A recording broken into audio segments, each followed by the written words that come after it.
So our host this evening, my name is Elaine Tanner. I'm with Friends for Environmental Justice, and we want to talk about, the data centers, the good, the bad, and the ugly. So that'll be some of the things that we'll be talking about this evening.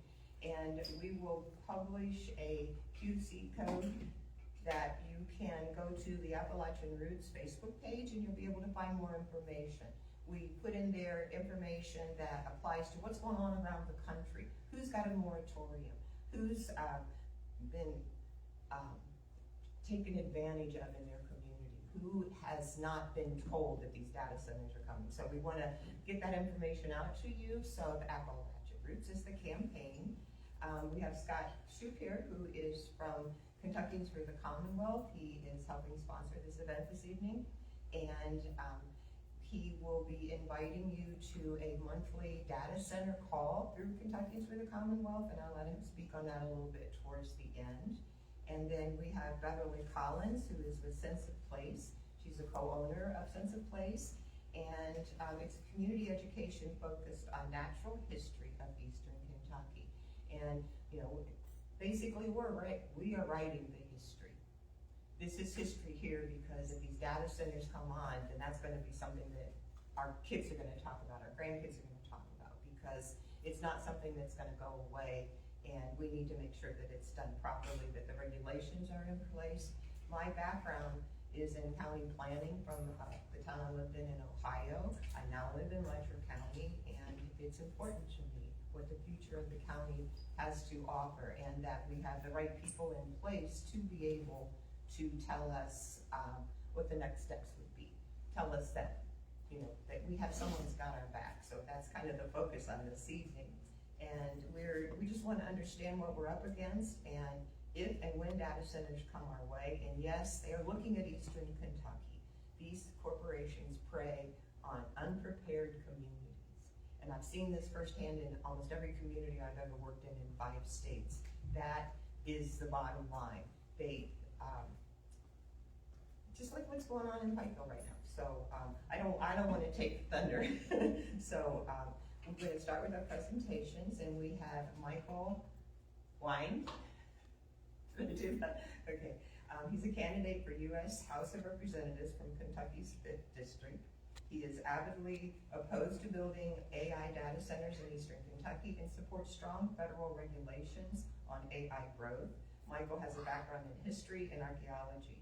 He calls Letcher County home and cares deeply about the social, environment, and historical impacts of data centers on our region. And I ask that you hold your questions until the end of the presentation, and we'll be able to share that as well as the connections to the speakers this evening and all of the contacts that you will be able to reach here this evening. So Michael, if you would like to go ahead and start. Right on. Thank you, Elaine. So as Elaine mentioned, my background is in history, so I thought I would do my part to try to tell us a little bit about what is a data center, where do they come from, and where are they going? What does their historical trajectory look like? So what is a data center? Most of you have probably been to a school, worked in a business, gone somewhere just in your personal lives that had a server room. A data center is effectively a server room on a larger scale. So what do these things entail? They're designed to store, process, and manage data, the digital information that we pass between our computer systems. With the advent of things like cloud computing in the most recent years, that has changed. This can now be done online, and so data centers have gained increasingly internet functionalities as well. So with that in mind, where did data centers come from? So they were originally being built largely for storage purposes. Companies such as Dropbox, Google, anyone who wanted to engage in cloud computing needed at least reasonably sized data centers in order to keep their information stored. These data centers usually entailed long-term storage and were not necessarily designed for what the data centers that are emerging now are designed for. We're going to talk about those in a second, but just to put it in perspective, these may be the data centers that you all have interacted with in the past. They're the kinds that you might have encountered. Either someone set up a small-scale crypto farm, you had a very, very large business that needed a large server room, or you've driven past a warehouse that was actually a data center. Now, these still use a lot of water, a lot of electricity, but these aren't the data centers you've heard about lately in the news. And they're not the ones that are being built primarily now. The data centers that are being constructed now are sometimes referred to as hyperscale data centers. You could also refer to them as computational data centers. The goal here is no longer so much data storage, so they still do have that functionality to a degree. But now the goal is with the advent of generative AI, you need a lot of computational power in order to actually run these LLMs, these large language models.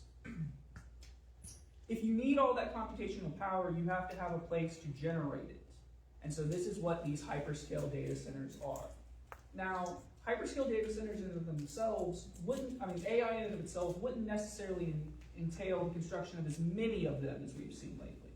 And so that's why I'd like to talk about the trajectory of where all of this is going. Right now, a lot of the large tech companies are sort of in what we might consider an arms race, akin to what Russia and the United States went through in the Cold War, where nobody has enough of a market share cap, no one has enough of a monopolization on the technology yet to actually control the AI market, and they're all competing to see who's going to reach that point first. And because they're all in competition with one another, there are some companies that have decided to attach themselves by building large data centers and then renting them out for places like Meta or X or Google to use. And then Google and X and Meta and other companies like that are building their own data centers. These are the hyperscale data centers you've heard about. The best examples I like to use are the ones in Memphis and the one in Richland Parish, Louisiana. Richland Parish one is in progress. We'll talk about why that's important in a second. The one in Memphis is already being constructed and is up and running.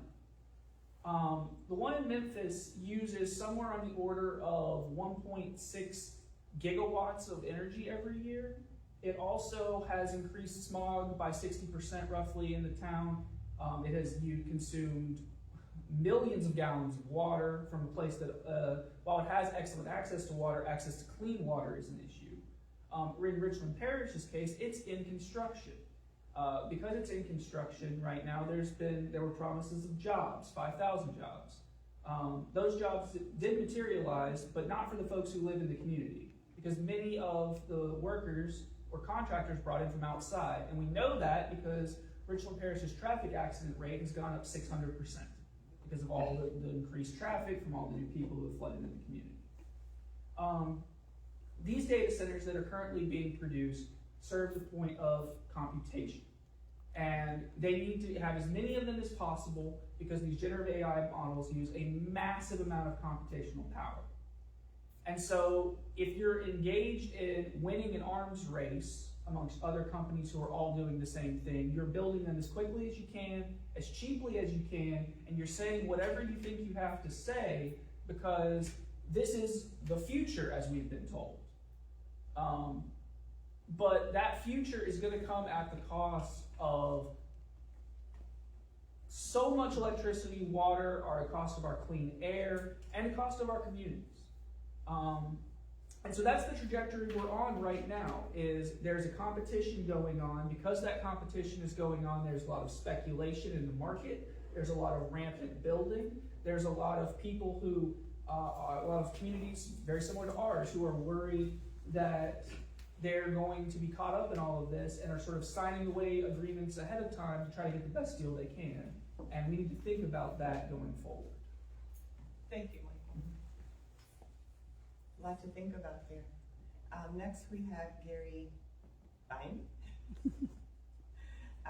He is a retired ecologist living in Maykeene. He has 50 years experience studying, teaching, conducting, and managing scientific studies with a greater understanding of the challenges we face as we move forward in technology.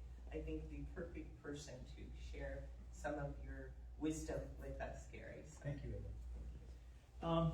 I'm going to talk primarily about water quantity, water quality, air pollution, noise pollution, light pollution, and habitat loss in reference to the data centers.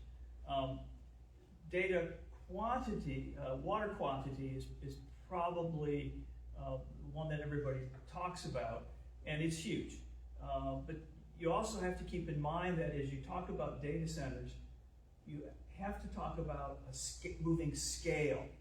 And so some of these numbers that I'm going to run out here in a second really depend on whether it's a small scale data center or a hyperscale. But for example, the hyperscale systems may use as much as 550,000, so that's 500,000 gallons of water a day. But water usage for data centers is really broken up into three categories. That's direct water usage, so water usage at the site for cooling, that's the primary need. But you also have indirect water usage, which is if you're generating electrical power at a coal-fired power facility, and you're drawing an immense amount of power from that facility. Michael mentioned 1.6 kilowatts.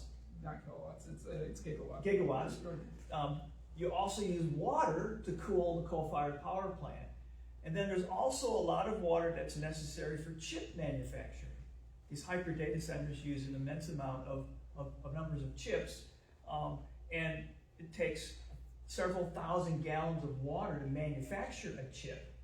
And so water usage for data centers is huge. It uses an immense amount of water. Water is used to cool, and there are ways in which you can reduce water usage. And the problem is if you reduce water usage with your cooling technologies, you increase your power usage. And so it's a balance between water and power. And so there's no such thing as free water. You want free water, you have to use much more electrical power. So water quantity, these things are water hogs. They use an immense amount of water. The question, and I have these sort of scattered as I go through, is who regulates water in Letcher County? I don't know the answer to that, but more than likely in Letcher County, there isn't enough water in our river here, but these would have to come from wells. So who permits groundwater wells in Letcher County? It's a question I think it needs to be addressed. Water quality is also an important issue. It turns out that when you use water in evaporative cooling systems, you leave behind stuff that's dissolved in the water, and those are primarily salts, fluorinated hydrocarbons, PFAS, various refrigerants, and metals. And so that water that is blown down, it's called blow down literally, from the cooling facilities, that water has to be treated in a waste treatment facility. It has to be treated. You can't just release brine back into our river systems here and not expect massive fish kills. Okay, so water quality is an issue. So who regulates water quality in Letcher County? And it turns out it's the state Kentucky Division of Water. And they're in Frankfurt, they're not here. So you've got a regulatory disconnect, maybe without representation here, but that's an important question. The idea of water quality became so important that West Virginia has House Bill 4832, which was proposed in 2026, which protects water resources and rates by limiting data centers' usage if it causes adverse impacts to supply and requiring data centers to pay for all water quality costs incurred. So West Virginia, along with Illinois and a couple other states, are worried about the impacts of data center on water quantity and water quality. Okay, so again, issues. Air quality, the facilities use primarily two different sources of power generation in addition to what they pull off the grid. And those are methane-driven gas turbines, and they also use diesel power generators.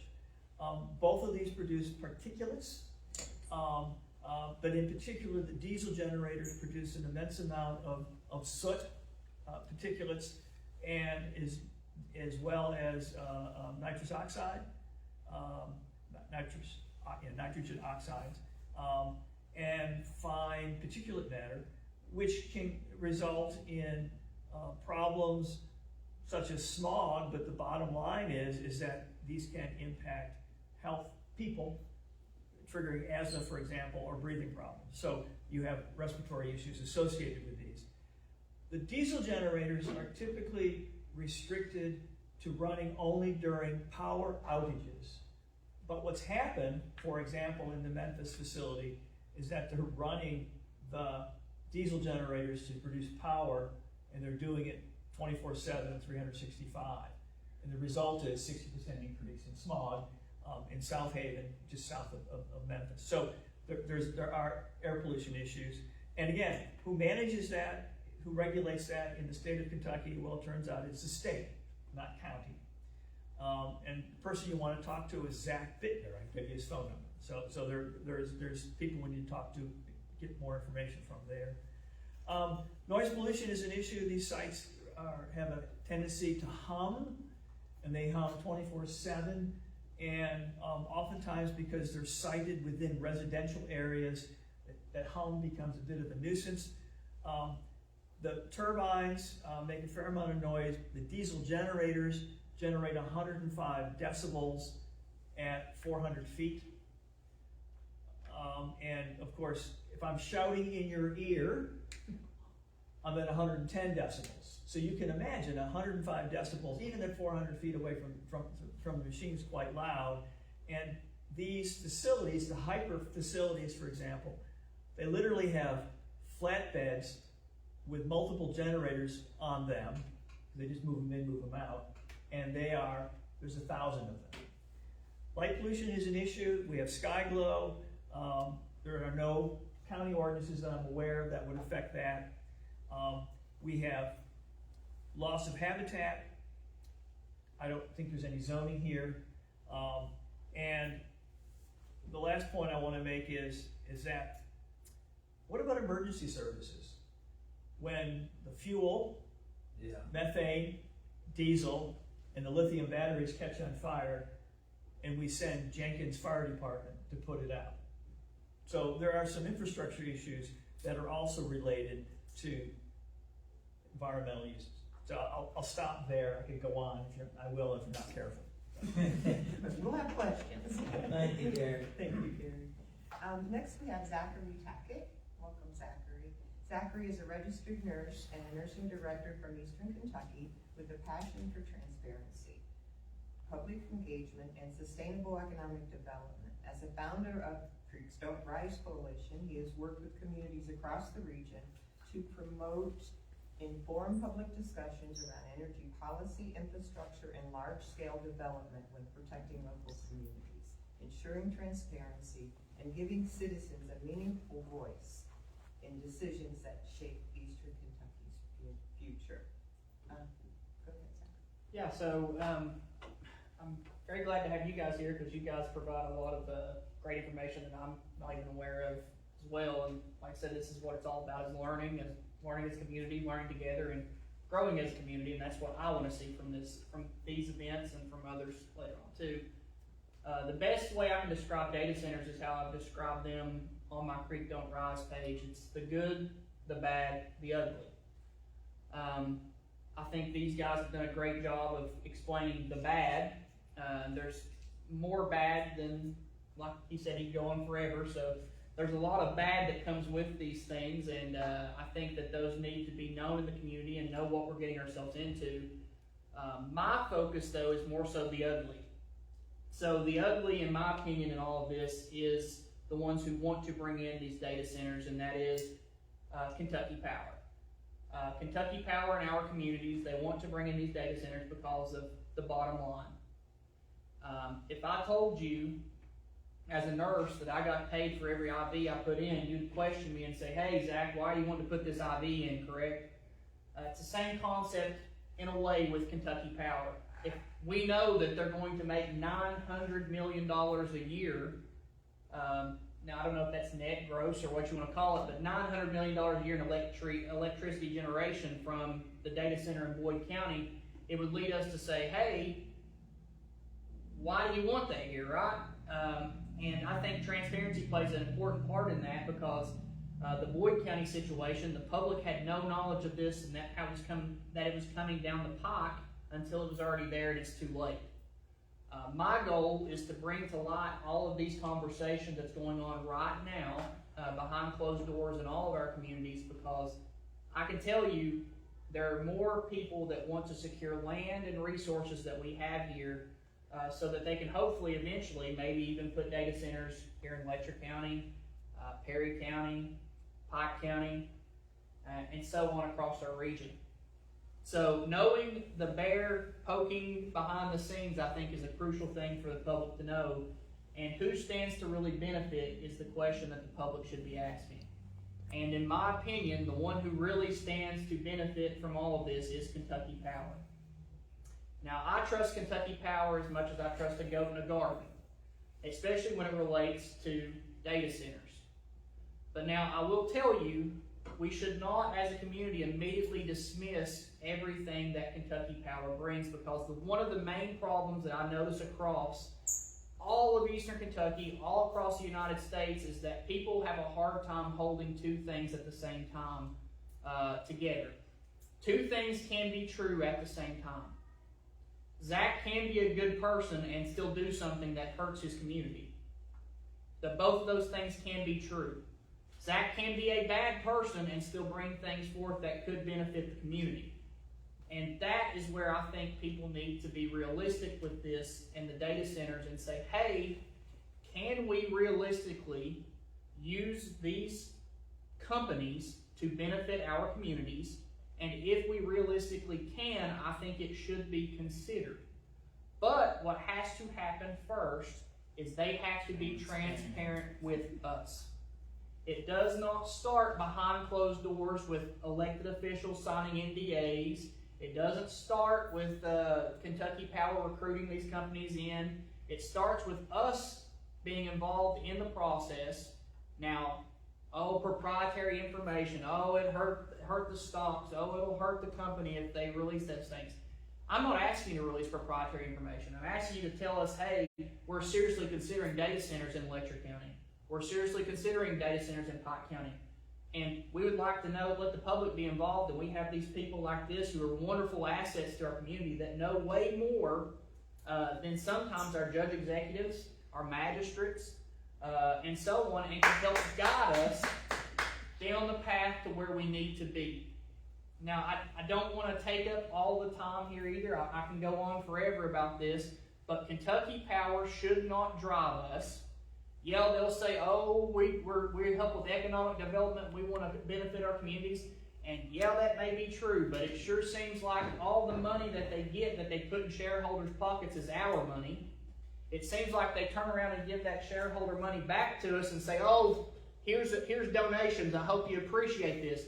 I don't appreciate you giving my money back. We want fair rates. We want beneficial things for this community that can lead us forward, because one thing I want to see is Eastern Kentucky grow again, and I want my children to be able to live here and grow here and continue the traditions that made Eastern Kentucky great. Thank you, Zachary. Yeah. Powerful.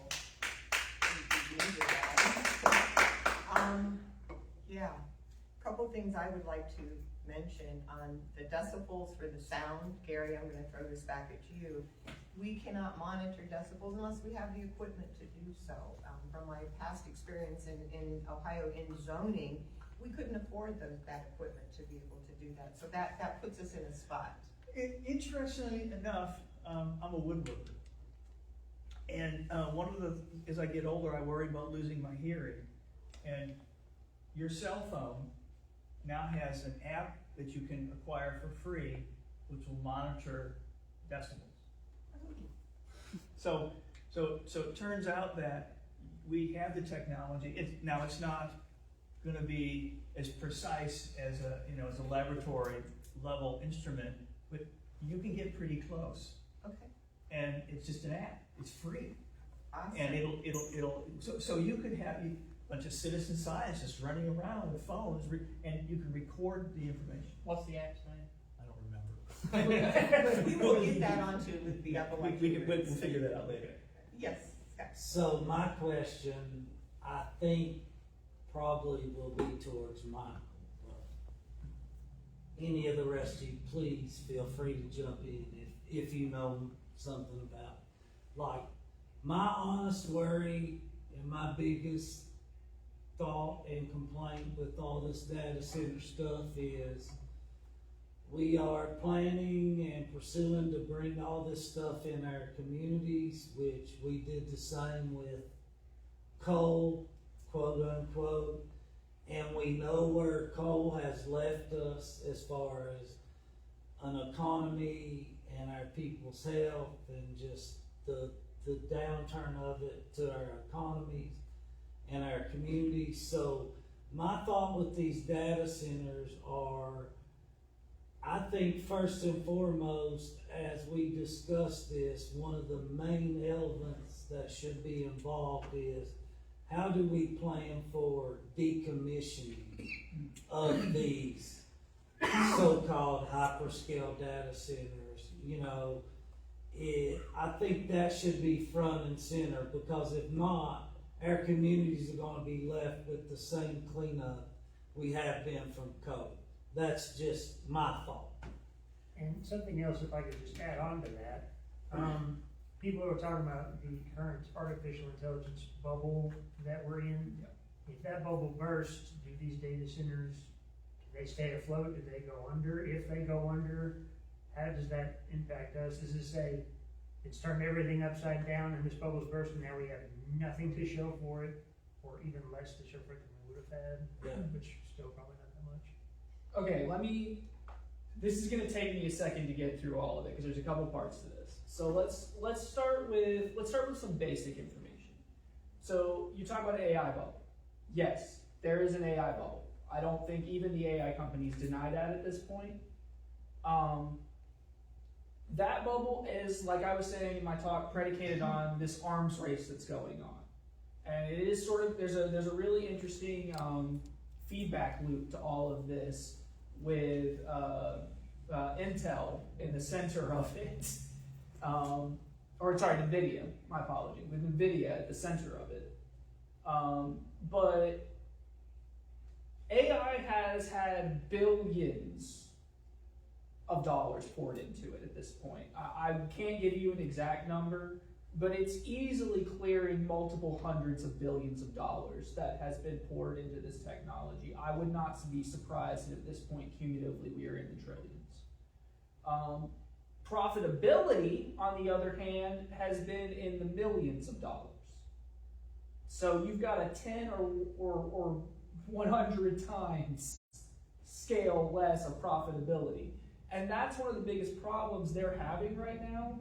There hasn't been enough revenue to justify all of the investment that's gone into AI, specifically into things like the AI models themselves, but also into data centers. And so that's the first part of your question, is what happens when this bubble bursts? Well, the reason it's a bubble in the first place is because there's not a lot of revenue from this product. AI has been shoehorned into just about everything at this point in an attempt to justify it as a revenue source. Even if there are better algorithms, there are models, better technologies that can do those same jobs, they've turned it into AI because they need to justify this bubble. They're desperate to.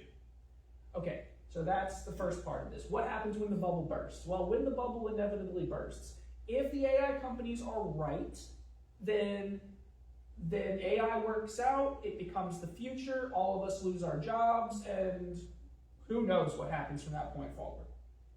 If they're wrong, and I think they're going to be wrong, yes, it's a massive, probably multi-trillion-dollar bubble at this point. When it bursts, it's going to have catastrophic economic impacts for not only communities with those data centers, but for the United States as a whole. So what about the stuff that's left when this bubble bursts? Well, now you've got a giant warehouse, sometimes in the thousands of acres, though I don't know of anywhere they can put one of those here, but let's be realistic, they'll take up the most amount of space they can. So you have a giant warehouse filled with electronic compartments, chips, that sort of things, all of which that will be obsolete within 5 years. Because that's the other side of this. The tech is improving. They like to tout how much, AI companies like to tout how quickly the tech is improving. Yes, the tech is improving. We are getting better chips. We are getting faster at making them. We're getting better models. But that also means that any investment you make in chips today, obsolete very quickly. So if these companies fail, these data centers become effectively giant warehouses filled with scrap electronics that are no longer really valuable. Even maybe on a secondhand market, you could resell them. You could recoup some of the cost, but it's going to be nowhere near the amount of the original investment. And I'm sorry, Scott, you had me going on. What do we do? Yeah, well, my question is, I mean, I guess maybe a comment even more than a question. I mean, I think one of the most upfront things with these data centers is, like Zach said, that we're talking about transparency and accountability. I think with that piece, we have to have a plan or an agenda for decommissioning these things if they don't work or when they're done, because if not, we're going to be in the same battle we are right now with the coal industry. And because the coal industry has no kind of decommissioning plan, and we're all stuck with the community bullcrap. Yeah, and I'm going to let him jump in on this, but I will make one final point, which is I'm not sure there is one yet. Yeah. Because these companies have gone full tilt without considering what happens if they're wrong. And again, that's part of this feedback loop, part of this bubble. There is no contingency plan. There is no, oh, this tech didn't work out, it wasn't what we thought it was. What changed direct? There is no other direction. That's why. And that's kind of the way I felt about it, and that's why I think in these upfront conversations as we move forward, not only is the transparency part important, but we need a plan for decommissioning these things in our community. So yes, I love hearing So some of these, it's modular. You have to think about it in terms of it's a big building, but outside the building is a parking lot. And in that parking lot are trailers with diesel generators and gas turbines. So they'll haul those off. So you're gonna be left with a building and a parking lot. And here in eastern Kentucky, we don't have a lot of farmland. We've lost a lot of it. But more than likely, if they were to build a facility in Letcher County, it would probably wind up on a strip mine. But a lot of places are losing agricultural land. Okay, and so it's a double whammy. Not only do we have a large warehouse that's sitting empty, but they built it on my garden.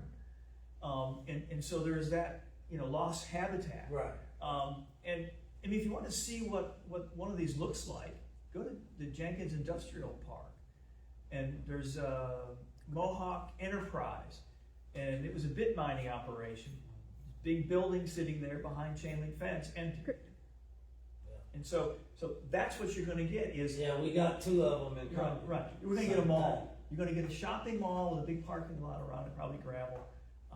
Now, we might get lucky, and we might get a solar array that still functions out of it.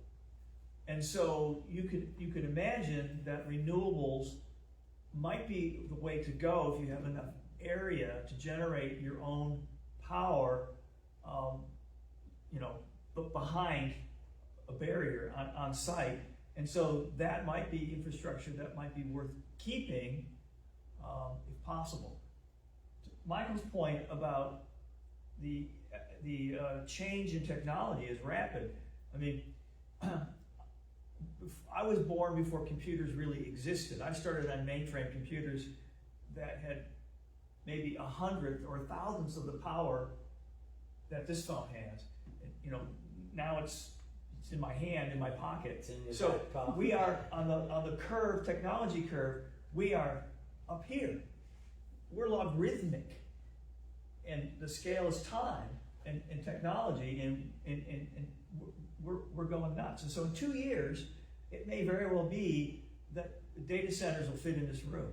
They don't know, we don't know, but they got to get smaller at some point.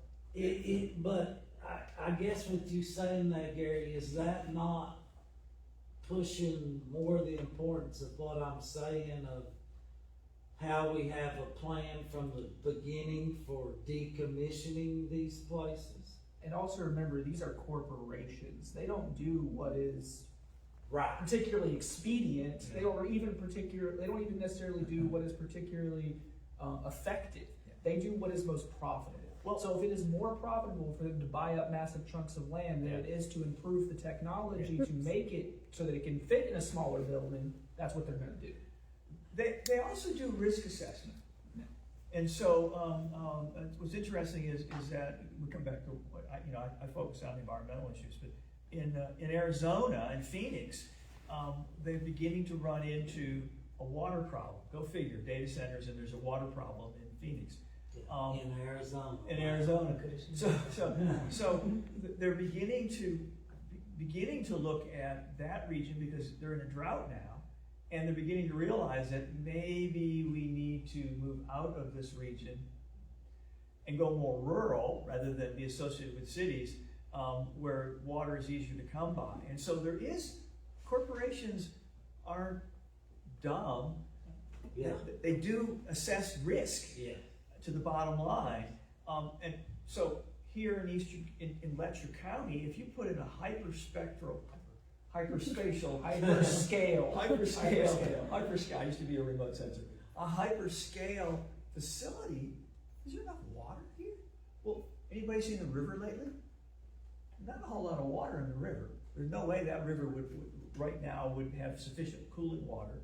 And so, what about wells? Is there enough groundwater here? No. Probably not. And so one of the things that may actually protect Letcher County may be literally the fact that we don't have enough water to run a facility. I'll hit a little bit on this. Yes. I'd Your love to hear. concern is partially my concern that I've had and I've been saying as well too, because a lot of these companies that are buying up property and land to try to then turn around and sell it to these data center companies, which is the Metas, all these big name brands that you hear every day, they're extremely leveraged. They're actually burning, I don't want to overstate it, but I think it's in the hundreds of millions of dollars. You can look at the one in Boyd County. They're actually, I think, upside down 100 billion, something around that. Maybe 100 million, maybe 100 billion. So don't hold me to those numbers, but you can look at them. They're extremely leveraged. So you can imagine what happens if a downturn happens and all their money that they're trying to generate goes away.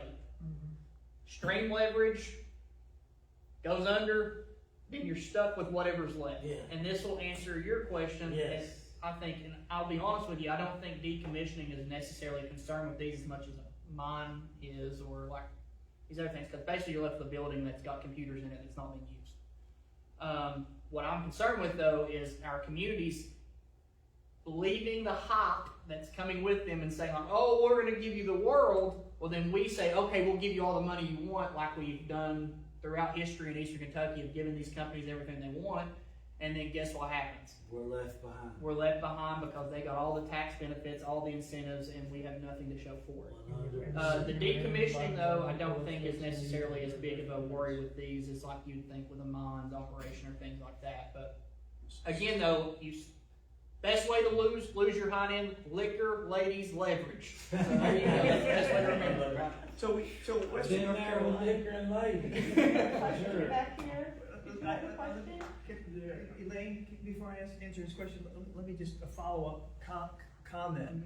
I spent 17 years in Western North Carolina doing land conservation, and economic downturn, and a single county had 360 failed subdivisions overnight.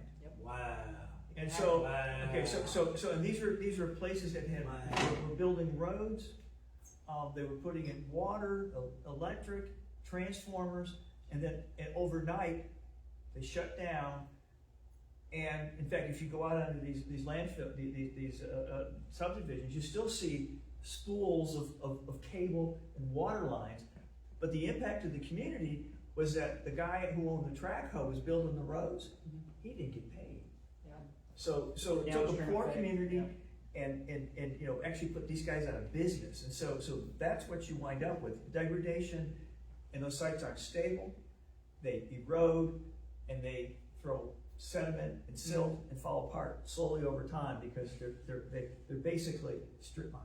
And this is the benefit of having these conversations. Like, there's things that I may think of that, or not think of, that he will, and other people too. So I think that's wonderful, and that's why we should have this, and everybody should talk to each other, regardless of how you believe or what you think about it. I so agree, and I think And Mike was the that's- historian, so you gave a great point. I'm great at connecting dots. So guess what? When bubbles burst, bad things happen. Yeah. This is, whether people want to believe it or not, AI is a bubble. When it bursts, there's going to be companies go under. There's going to be tons of this that's going to collapse, and then the downstream effects in the economy is going to be shown. Yeah. So it's just like the housing crisis, just like crisis before it. You know, when it busts, bad things happen, and I think it's going to be a perfect example of that. The dot-com. Yeah, There .com there bubble. is a That's plan. And I think the important part of that is exactly what we're doing right now. Getting folks out that have some knowledge and expertise in all areas of this and sharing what they know to our community folks and letting them make their best decision for themselves. And, you know, all we can do is hope they make the best ones. Yep. I appreciate your all's time. Thank you. Each and every one of y'all. Scott, I have a question for you. Would you share the information for the KFTC monthly data center calls? I think that would. I definitely will. Our KFTC monthly data center call is every third Thursday of the month, 7 to 8:30 p.m. And then with that, I will also say that we have our monthly Kentucky River chapter meeting the second Monday of every month at 6:30 here in Whitesburg. Majority of the time at the Cezanne Mexican restaurant, but you can look on our mobilized page and get where we're at any point. So. One of the reasons I wanted you to mention that because a lot of the communities have gone to the point of a moratorium Yeah. until they get this figured out. Stop what's going on, put the brakes on, and let's figure this out so we do it right. And the moratorium with conditional uses, and I think there's a lot that could, and coming from a county planning background, you know, you gotta be prepared. And living in eastern Kentucky, we could write all the rules we want, the regulations are there, but it doesn't mean they're gonna follow them. And I've seen that in eastern Kentucky for the last 25 years. And I think that we need to work on that, and I think if we can engage with those things that are in place, with Kentuckians Project, that, you know, that campaign's gotta go somewhere, and I think that we can all get on board with that, because federal government is not gonna do anything that's gonna help us. The state isn't doing too much right now. We gotta take it ourselves. We gotta take this bull by the horns, and we gotta make this happen. We need to wonder, hey, fiscal court, where are you at? You know, we need you here. You need to sit at this table, because if you can't do it, we will. Committee review, we asked for a committee. We went to the fiscal court meeting. We asked for a committee review. Where are you at? Are you gonna have that, or do we need to make it happen? And if we have to make it happen, you may need to move over for your job. Yes. Updates and information, follow the page. We will, their codes are all over. We are working with the Appalachian Roots campaign so that we can keep those roots growing here in Appalachia. And we will put information, updates that you can follow, and then we will, whenever these meetings happen, we will have this information for you. But if you're gonna sit back and not participate, then you're gonna be the ones that are going to have the problems. Yes? I just wanted to point out we have 2 online watchers. Okay? Okay. Awesome. Wins. It's good to win. Thank you. Elaine, can I make a comment about a tool that's out there? Yeah. So, Kentucky Resource Council has actually put together a toolkit Fabulous. for data centers, and it's really good. And there's a somewhere in the room is a website that people should look at. But one of the things they do is they have proposed county ordinances laid out, a legal document, resolution for counties that have zoning boards as well as those that don't have a zoning board. And so that it might be interesting to present that to the Letcher County Fiscal Court with the idea that here is something they don't have to reinvent, and it might mean if a data center comes, these are the rules they have to follow. So there's some things that we're not reinventing a wheel already. So. Okay, so how we get that to them? On the third Monday of every month at 10 o'clock in the courthouse here in Letcher County, in Whitesburg. Show up, go to those meetings. You have a voice. You sign up on your sheet and you ask these people that are supposed to be representing us, what have you done? What do you know? Because I'm hearing that they have, and we asked this question in the fiscal court meeting, I'm hearing they've not been approached.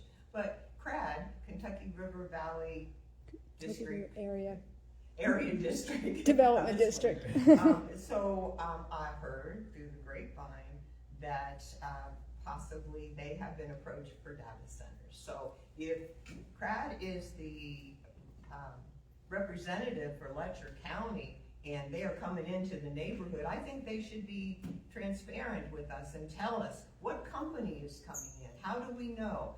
And we're not going to let that slide. We can't let that slide at this point in time. And there's some stuff on the tables over there. We will make sure that it gets on attached to this live feed so we can add that to it and show up for these meetings. We need people. It's going to take a village. And when you're up against a corporation, it's hard. It's hard because they got money, but we got people. So let's take our people and let's take them to the top and hold them to the fire. And And the one thing I would say, just to finish that off, is I think that's the most underestimated thing in our community is the power of people. And we all have a voice, and I know sometimes we feel like our voice is drowned, but as we come together in these type of unifications, these are the places where our voices get powerful. And if we stand together and we bring all these folks together, we can make a difference in our community. And I think that's where we need to be, no matter where these data centers go, if they come, if they don't come. The transparency and the accountability aspect of it is the most important thing, and every individual in our community should be involved. if you sit back and do nothing, that's what you get. Yes. And we had a lithium scare here a couple years back, and we showed up at the meetings. We said, hey, are you going to do this, what you did over here? And We pushed them out. they're gone. I've seen that. 6 weeks I've shut down. I mean, it can happen, the power of the people. That's right. So let's do it. Yeah. All right. Thank you. Thank you, and thank you for our online watchers.